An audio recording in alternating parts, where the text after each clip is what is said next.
Hi everyone, my name is Joel Patterson and this is my presentation for Mod 13 on tort liability for EDL 850. To start off, defining what tort liability is. Tort liability is defined as an actionable or civil wrong committed against one person by another that is independent of contract, and liability may result from deliberate acts of negligence. In this module, we learned about two different types of tort liability. One of them was intentional tort, which is deliberate acts to cause damage to someone. Some examples of that would be assault, battery, slander, defamation, malicious invasion of privacy, false arrest, or mental distress. Unintentional tort was basically simple negligence. Some examples there would be failure to exercise reasonable care, and then there was no direct intent of injury. So the first case that I reviewed was Frame versus Como, I believe. And the summary on that case was that after several attempts to keep his class quiet during a test, several students were asked to leave the room and complied. Casey Frame, who's in this case, continued to be a disruption though, and when asked to leave again, he stood up face to face with Dr. Como, who was a teacher at the school but was subbing for this particular class at the time. Como grabbed Frame by the arm to help him out of the classroom, and in the act, Frame fell, hit a podium, and then a blackboard at the front of the classroom, and then was removed from the room. Frame filed a suit claiming assault and battery against Como. The court found that Como, although he did commit a battery, was justified in doing so, and they found that his actions were needed to maintain order in the classroom and facilitate learning. As far as reactive measures, first off, notifying administration, have them gather information from all parties that are involved. Contact parents to inform them of the situation and also set up a meeting with them. Another step would be to avoid discussing the matter with other staff and having rumors begin to spread. Another reactive measure could be to make sure to educate staff on PBIS, which is positive behavior intervention supports, and making sure that those class climates are positive in nature, so teachers would be less likely to need to grab a student by the arm. As far as proactive measures, if a student for whatever reason could not comply to a request to leave the room, you could call the office for help. You could try offering the student other options to comply with the request, such as you can remain here if you can follow directions, or you may go to the office, or you may go to the safe seat or a buddy classroom, things like that. As far as professional ethics, really, there's never any good time to put your hands on a student. So if you're in a situation like this, you could either ask for help in having the student removed from the room, or if all else fails, you could remove the rest of your classroom from them. Take your class outside to do the spelling test. Take them outside to a gathering area that you may have. Okay. The second case that I looked at, sorry, I'm moving my picture around here, was Mosley versus Portland Public School District. And in this case, Cressetta Mosley was a 15-year-old student at Jefferson High School. She had become involved in a fight during lunch, and another student had a box-cutting knife and stabbed her. And then there were stab wounds and scars to her face and chest. There was security on campus, but they were not near the fight. Mosley sued the school, not the student that she got in the fight with, interestingly enough. Claiming negligence, Mosley argued that the security was not positioned in a way to stop the fight from happening, and that they would have stopped the fight from happening even before the knife was used, or could have. The court ultimately ruled in favor of the school district. They claimed that the location of the security officers was a policy decision that they can make, and so that was covered by statutory discretionary immunity, which exempted the school from liability. Mosley was also unable to support her claim of negligence on the security officer's inability to stop the fight before a serious injury occurred. Okay, looking at reactive measures. With this situation, I thought it could be the beginning of discussions to talk about whether or not metal detectors could possibly be needed at school entrances. You could realign your security officers to the areas of greatest need. You could increase adult supervision in the lunchroom, and also have class discussions about conflict and possibly pull in the school counselor to help with that. Proactive measures, promoting a positive school environment. If you've got situations where students are wanting to fight at lunch, you've got some underlying issues going on there. Provide outlets for students to talk about conflict with adults and mentors, modeling and educating appropriate behaviors for dealing with conflict. And again, pulling in your counselor for some support there as well. Professional ethics. I said using this experience as a learning opportunity. School and security police officers could speak to students about the consequences of bringing weapons to school and discuss whether or not metal detectors would be the next best thing to implement. Third case, Brahatchek, another one I don't know how to pronounce for sure. Brahatchek versus USD 202, which is in Nebraska. This case was in 1979, so it's a little older. But basically, in this case, Brahatchek was a ninth grade student who died while learning how to play golf in PE class. They were doing golf indoors due to inclement weather.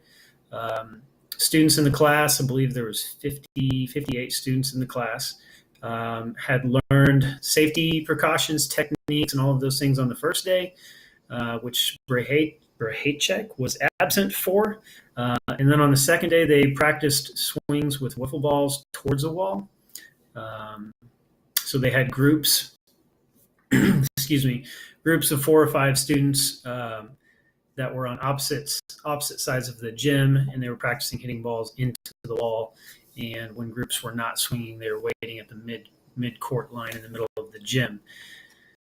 So Brahatchek had watched 2 or 3 other people go before him, and then when it was his turn, he was a little unsure of how to do the proper swing, so he'd asked a friend to come over and help show him. The friend showed him on a couple practice swings, and then Brahatchek had started stepping forward. The friend did not see him stepping forward, took one full swing, and in the backswing hit Brahatchek in the head, and then he ended up dying 2 days later due to the injuries. The school was found to be negligent due to a lack of supervision, which was a proximate cause of death. There were 2 teachers in the classroom. The PE teacher was on one side of the gym, and there was a student teacher on the side where this issue took place, and she was helping a student kind of one-on-one and not really taking the entire side of the gym and all of those students into account. For reactive measures, I said the school could stop golf from being instructed indoors, possibly altogether. Could shift towards safer recreational activities. And then I said students who are wishing to participate in golf could voluntarily sign up for it, kind of like you would just sign up to play basketball or football or soccer or any other sports. Proactive measures. Might be a good idea to require students to show at least a general understanding of basic safety precautions and techniques before using clubs. The student here, Brahatchek, had never done anything with golf before, and he had missed the first day where the instruction of technique and safety precautions was given. So kind of putting him in a tough spot anyway. I also said you could add staffing for larger classes. There are 58 students in this class, 1 teacher, 1 student teacher, so maybe not quite enough supervision there. Professional ethics, with the added risk of swinging metal golf clubs within close proximity of each other, the teacher should have given explicit instruction to the student teacher to focus on the whole group and not individual instruction, which is what was occurring at the time. Okay, the next one. Another last name I'm going to have trouble with. Donna Andriozzi and Nicholas Andriozzi versus the town of East Haven in Connecticut. This one's from 2015. In this case, while jogging around a track at Joseph Melillo Middle School with his cross-country teammates, Nicholas Andriozzi ran into a bench that was placed in lane 1 on the track, and he suffered a displaced fracture of the radius in his left wrist. Andriozzi filed a negligence claim against the school and coach for failing to ensure a safe environment. Since there was no statute requiring Andriozzi to run cross country and the injury took place after school hours and off school grounds, the school was found to be not at fault here. Reactive measures. Instruct coaches to clear all playing surfaces and fields at the end of all practices and games. Table probably shouldn't have been left out in lane 1 anyway. Advise students that they should not be on school grounds without adult supervision. Proactive measures. All district facilities should remain locked when practices are not in session. If groups do use the facilities after hours, there should be a usage agreement on file. Basically needing to know who's on your facilities at all times, really. Professional ethics. All coaches should understand that playing areas should be free and clear from obstructions, especially at the end of practices and games. Okay, I believe this may be the last one. Oyston versus St. Patrick's College in New South Wales, Australia from 2011. In this case, Jasmine Oyston was a student at St. Patrick's College, which was an all-girls high school in Australia. And she sued her former school for failing to implement an anti-bullying policy and for failing to stop bullying that was happening to her. She suffered panic attacks, anxiety, and depression as a result of being exposed and bullied. The court did rule in favor of Oyston, stating that although the school did have a clear policy pertaining to bullying, and they were taking steps towards dealing with this problem that they knew about, specifically to her, they did not adequately safeguard to protect her, Oyston, though. There was no looking into the complaints that she put forth and no following up to ensure that the bullying was stopping. Reactive measures. School policy does include anti-bullying measures, and all staff should be able to identify and report it if it's seen. We also have an anonymous hotline to report bullying. The victim can, or a witness from it.